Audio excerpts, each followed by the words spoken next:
वंदे मातरम बच्चों, आज हम पढ़ रहे हैं कक्षा 8 में विषय हिंदी में अध्याय 7 और पाठ का नाम है आपके क्या निराश हुआ जाए।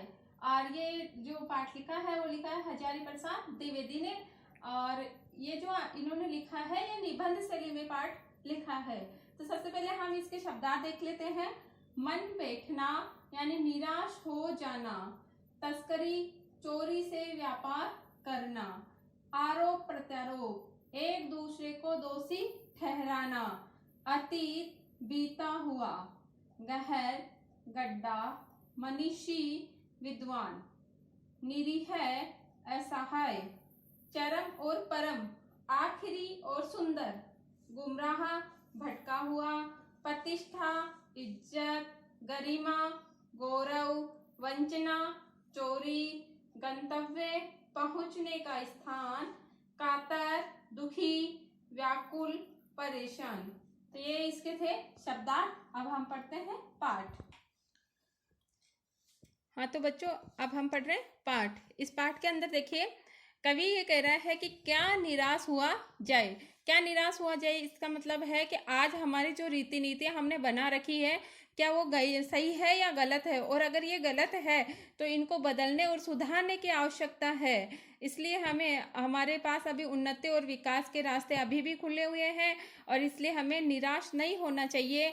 हमें हमारे जीवन में आगे बढ़ने की और उन रीति नीतियों में सुधार लाने की आवश्यकता है। तो देखिए, कवि कह रहा है कि मेरा मन कभी कभी बैठ जाता है यानी उदास हो जाता है। समाचार पत्रों में ठगी डकैती चोरी तस्करी और भ्रष्टाचार के समाचार भरे रहते हैं। यानी हम जब भी समाचार पढ़ते हैं तो ये समाचार ही हमें देखने को, सुनने को और पढ़ने को मिलते हैं। आरोप प्रत्यारोप का कुछ ऐसा वातावरण बन गया है कि लगता है देश में कोई ईमानदार आदमी ही नहीं रह गया है, क्योंकि हम सब एक दूसरे पर आरोप प्रत्यारोप करते रहते हैं, एक दूसरे पर दोषारोपण करते रहते, दोष लगाते रहते। इसलिए कवि कह रहा है कि ऐसा लग रहा है जैसे देश में कोई ईमानदार व्यक्ति ही नहीं रहा है। हर व्यक्ति संदेह की दृष्टि से देखा जा रहा है। जो जितने भी ऊंचे पद पर है उनमें उतने ही अधिक दोष दिखाए जाते हैं। यानी सबको हम क्या करते हैं, एक दूसरे संदेह की दृष्टि से, शक की दृष्टि से देखते हैं, शक की नजरों से देखते हैं, और जो जितने ऊंचे पद पर है उसको उतना ही दोषी माना जाता है। एक बहुत बड़े आदमी ने मुझसे एक बार कहा था कि इस समय सुखी वही है जो कुछ नहीं करता, जो कुछ भी करेगा उसमें लोग दोष खोजने लगेंगे। हाँ, एक व्यक्ति ने कहा था कि जो व्यक्ति कुछ नहीं करता वो सबसे ज़्यादा सुखी है, क्योंकि उसके ऊपर कोई आरोप नहीं लगा सकता, और जो काम करेगा उसके ऊपर कई आरोप लगेंगे और उसमें कमियां खोजी जाने लग जाती है। उसके सारे गुण भुला दिए जाते हैं और दोषों को बढ़ा चढ़ा कर दिखाया जाने लगेगा। यानी जो काम करेगा उसके तो गुणों को तो भूल जाते हैं लोग, और उसके दोषों को, उसकी गलतियों को ही ज़्यादा बढ़ा चढ़ा कर दिखाते हैं। दोष किस में नहीं होते, यही कारण है कि हर आदमी दोषी अधिक दिख रहा है, गुणी कम या बिल्कुल ही नहीं। स्थिति अगर ऐसी है तो निश्चय ही चिंता का विषय है। क्या यही भारतवर्ष है जिसका सपना तिलक और गांधी ने देखा था? कवि कह रहा है कि तिलक और गांधी ने, यानी बाल गंगाधर तिलक और महात्मा गांधी ने क्या यही सपना देखा था? इसी के लिए स्वतंत्रता की लड़ाई लड़ी थी कि हमारे देश वाले एक दूसरे पर ही आरोप लगाते रहे। रविंद्रनाथ ठाकुर और मदन मोहन मालवीय का महान संस्कृति सभ्य भारतवर्ष किस अतीत के गहर में डूब गया, यानी किस खड्डे में वो डूब गया। वो भी चाहते थे कि हमारा देश, हमारा भारतवर्ष एक महान संस्कृति बनकर विश्व में उभरे। अभी तक वो सब हुआ नहीं, इसलिए कवि कह रहा है कि वो ही संस्कृति वापस उभरे, लेकिन वो कौन से खड्डे में जाकर डूब गई है, अभी तक उभरी नहीं है। आर्य और द्रविड़, हिंदू और मुसलमान, यूरोपीय और भारतीय आदर्शों की मिलन भूमि, महान मानव महासमुद्र क्या सूख ही गया। यानी ये जो सारी जातियां यहाँ पर निवास करती है, तो क्या इन सब का जहाँ पर निवास स्थान है, क्या ये समुद्र सूख गया? मेरा मन कहता है ऐसा हो नहीं सकता। हमारे महान मनुष्यों को सपनों का भारत है और रहेगा। कवि कहता है ऐसा कुछ नहीं होगा। कवि का मन कहता है कि ऐसा होने वाला नहीं है, क्योंकि ये सपनों का भारत है और इसका सपना सच होकर ही रहेगा। ये भारतवर्ष की संस्कृति एक दिन सिरमौर इस विश्व के अंदर होकर ही रहेगी।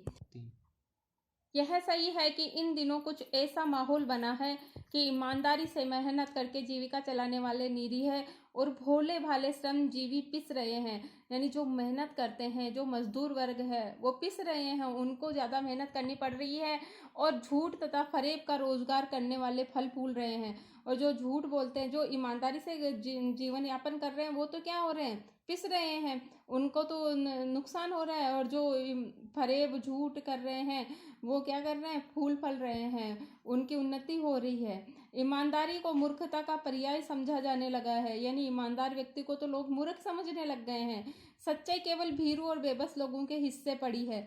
भीरू यानी जो डरपोक और जिनका कोई बस नहीं चलता, ऐसे लोग ही सच पर चलते हैं। ऐसी स्थिति में जीवन के महान मूल्यों के बारे में लोगों की आस्था ही हिलने लगी है। ऐसी स्थिति में लोगों की जो आस्था थी, जो अच्छे अच्छे विचार लोगों में होने चाहिए, वो लोगों में अच्छे विचारधाराओं को छोड़ दिया है और अपने हिसाब से अपने विचार उन्होंने ग्रहण कर लिए हैं, जिनमें उनको फायदा होने लगे।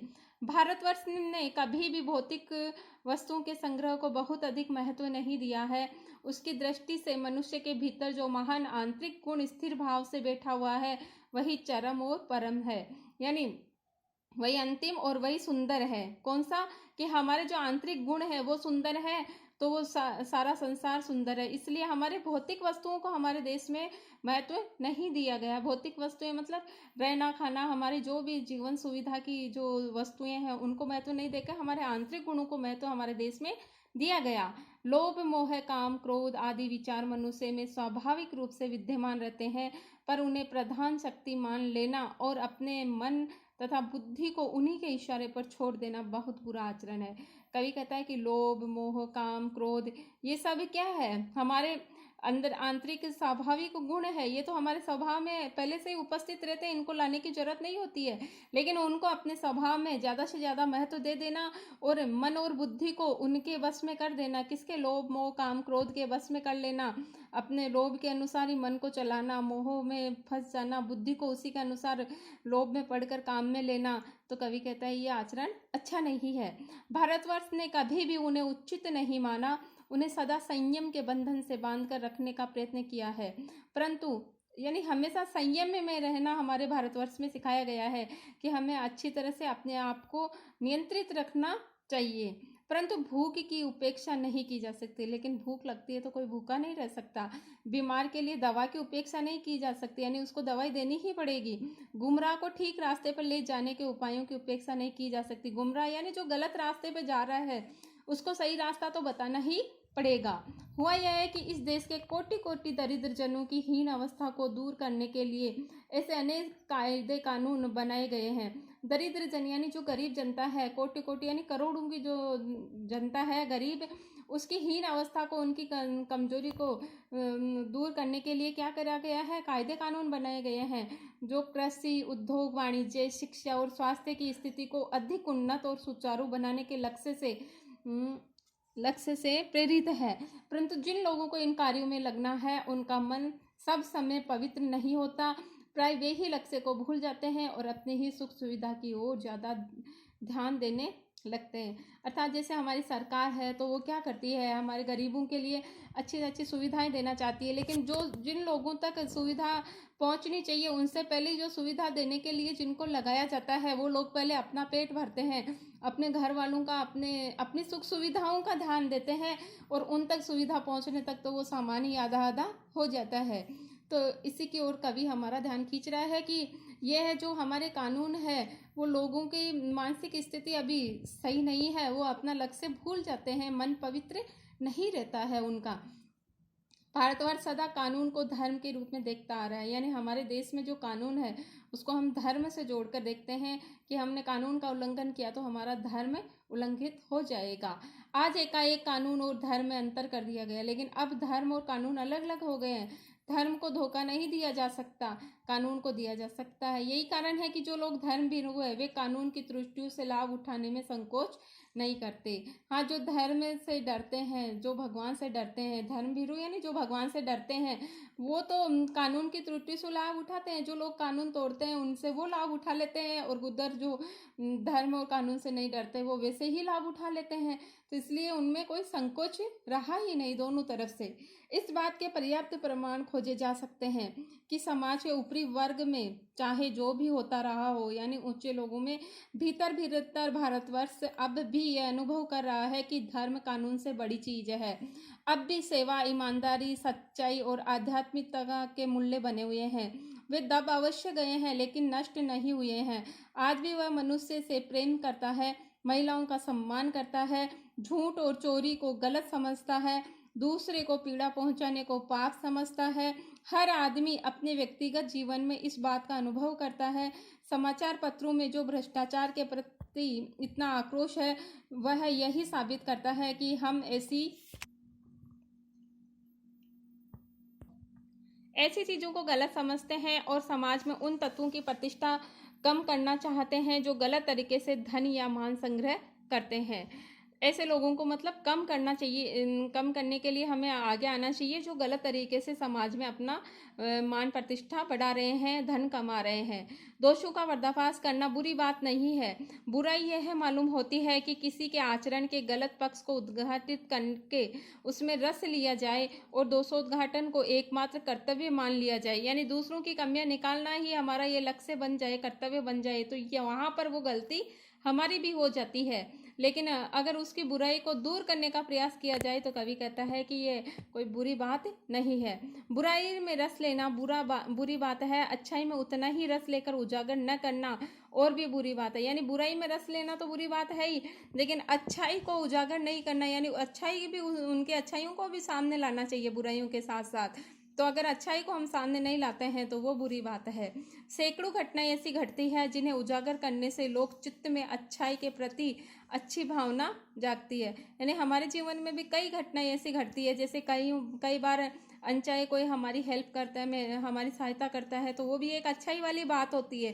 तो ऐसी अच्छाइयों को लोकचित्त में उजागर करना चाहिए, सबके सामने बताना चाहिए ताकि लोगों में अच्छी भावनाएं जागृत हो। इसी के बारे में कवि अपने जीवन की एक घटना का वर्णन इस पाठ में कर रहा है कि एक बार रेलवे स्टेशन पर टिकट लेते हुए गलती से मैंने 10 के बजाय 100 रुपये का नोट दिया और मैं जल्दी जल्दी गाड़ी में आकर बैठ गया। थोड़ी देर में टिकट बाबू उन दिनों के सेकंड क्लास के डिब्बे में हर आदमी का चेहरा पहचानता हुआ उपस्थित हुआ। उसने मुझे पहचान लिया और बड़ी विनम्रता के साथ मेरे हाथ में 90 रुपये रख दिए और बोला, यह बहुत गलती हो गई थी, आपने भी नहीं देखा, मैंने भी नहीं देखा। उसके चेहरे पर विचित्र संतोष की गरिमा थी। मैं चकित रह गया है। यानी कवि को आश्चर्य हुआ कि जब वो तो खुद ही भी आ गया था छोड़ के 90 रुपये, लेकिन कंडक्टर ने उसको ला कर दिए टिकट चेक करने, तो उनको बड़ा आश्चर्य हुआ। कैसे कहूँ कि दुनिया से सच्चाई और ईमानदारी लुप्त हो गई है। वैसे अनेक अवांछित घटनाएं भी हुई है, परंतु यह एक घटना ठगी और वंचना की अनेक घटनाओं से अधिक शक्तिशाली है।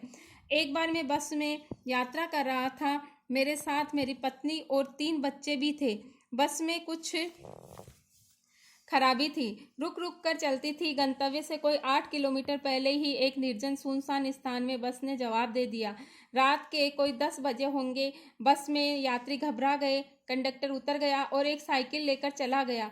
लोगों को संदेह हो गया कि हमें धोखा दिया जा रहा है। बस में बैठे लोगों ने तरह तरह की बातें शुरू कर दी। किसी ने कहा यहाँ डकैती होती है, 2 दिन पहले इसी तरह एक बस को लूटा गया था, परिवार सहित अकेला मैं ही था, बच्चे पानी पानी चिल्ला रहे थे, पानी का कहीं ठिकाना नहीं था, ऊपर से आदमियों का डर समा गया था। कुछ नौजवानों ने ड्राइवर को पकड़कर मारने पीटने का हिसाब बनाया। ड्राइवर के चेहरे पर हवाएं उड़ने लगी, यानी वो घबरा गया। लोगों ने उसे पकड़ लिया। वह बड़े कातर ढंग से मेरी ओर देखने लगा, कातर यानी दुखी होते हुए डर से, और बोला, हम लोग बस का कोई उपाय कर रहे हैं, बचाइए, ये लोग मारेंगे। डर तो मेरे मन में था, पर उसकी कातर मुद्रा देखकर मैंने यात्रियों को समझाया कि मारना ठीक नहीं है, परंतु यात्री इतने घबरा गए कि मेरी बात सुनने को तैयार नहीं हुए। कहने लगे, इसकी बातों में मत आइए, धोखा दे रहा है, कंडक्टर को पहले ही डाकुओं के यहाँ भेज दिया है। मैं भी बहुत भयभीत था, पर ड्राइवर को किसी तरह मारपीट से बचाया। 1.5-2 घंटे बीत गए। मेरे बच्चे भोजन के और पानी के लिए व्याकुल थे। मेरी पत्नी की हालत बुरी थी। 2 लोगों ने ड्राइवर को मारा तो नहीं, पर उसे बस में से उतारकर एक जगह घेर कर रखा। कोई भी दुर्घटना होती है तो पहले ड्राइवर को समाप्त कर देना उन्हें उचित जान पड़ा। मेरे गिड़गिड़ाने पर का कोई विशेष असर नहीं पड़ा। इसी समय क्या देखता हूँ कि एक खाली बस चली आ रही है और उस पर हमारा बस कंडक्टर भी बैठा हुआ है। उसने आते ही कहा, अड्डे से नई बस ले आया हूँ, इस बस पर बैठिए। वह बस चलाने लायक नहीं है। फिर मेरे पास एक लोटे में पानी और थोड़ा दूध लेकर आया और बोला, पंडित जी, बच्चों का रोना मुझसे देखा नहीं गया, वही दूध मिल गया, थोड़ा लेता आया। यात्रियों में फिर जान आई। उसने उसे धन्यवाद दिया। ड्राइवर ने माफी मांगी और 12 बजे से पहले ही सब लोग बस अड्डे पहुंच गए। कैसे कहूं कि मनुष्यता एकदम समाप्त हो गई। कैसे कहूं कि लोगों में दया माया रह ही नहीं गई। जीवन में जाने कितनी ऐसी घटनाएं हुई है जिन्हें मैं भूल नहीं सकता। कवि कह रहे हैं कि ऐसी घटनाएं भी है जब लोग हमारी अनजाने में ही सहायता भी कर देते हैं। तो ऐसी घटनाओं की सच्चाई भी सबके सामने हमें लानी चाहिए। हम जब दूसरों की कमियां ही देखते हैं तो खूबियां भी हमें देखनी चाहिए। ठगा भी गया हूँ, यानी मैं धोखा भी खाया हूँ, धोखा भी खाया है, परंतु बहुत कम स्थलों पर विश्वासघात नाम की चीज मिलती है। केवल उन्हीं बातों का हिसाब रखो जिनमें धोखा खाया है, तो जीवन कष्टकर हो जाएगा। यानी हम सब हमेशा यही सोचते रहे कि हमने वहां धोखा खाया, हमने वहां धोखा खाया, तो जीवन क्या हो जाएगा, कष्टकर हो जाएगा, दुखी हो जाएगा। परंतु ऐसी घटनाएं भी बहुत कम नहीं है जब लोगों ने अकारण सहायता की है। लेकिन बिना कारण के लोग कई बार हमारी सहायता कर देते हैं। लेखक की है। निराश मन को ढांढस दिया, यानी विश्वास दिलाया, तसल्ली दी और हिम्मत बधाई। कविवर रविंद्रनाथ ठाकुर ने अपने प्रार्थना गीत में भगवान से प्रार्थना की थी कि संसार में केवल नुकसान ही उठाना पड़े, धोखा ही खाना पड़े, तो ऐसे अवसरों पर भी हे प्रभु, मुझे ऐसी शक्ति दो कि मैं तुम्हारे ऊपर संदेह न करूं। कवि कह रहे हैं कि फिर भी मैं भगवान आप पे शक नहीं करूं, क्योंकि अगर धोखा मिलता है मुझे और नुकसान भी उठाना पड़े तो भी मैं आप पर शक नहीं करूं, हमेशा आप पर मेरा विश्वास बना रहे। मनुष्य की बनाई विधियां गलत नतीजे तक पहुंच रही है तो उन्हें बदलना होगा। यानी जो हमारे साथ यहाँ पे संसार में जो कुछ हो रहा है वो हमारे ही कारण हो रहा है, हमारे ही लोग हमें नुकसान पहुंचा रहे हैं। इसमें भगवान क्या कर सकता है, इसलिए उन्हें बदलने की आवश्यकता है।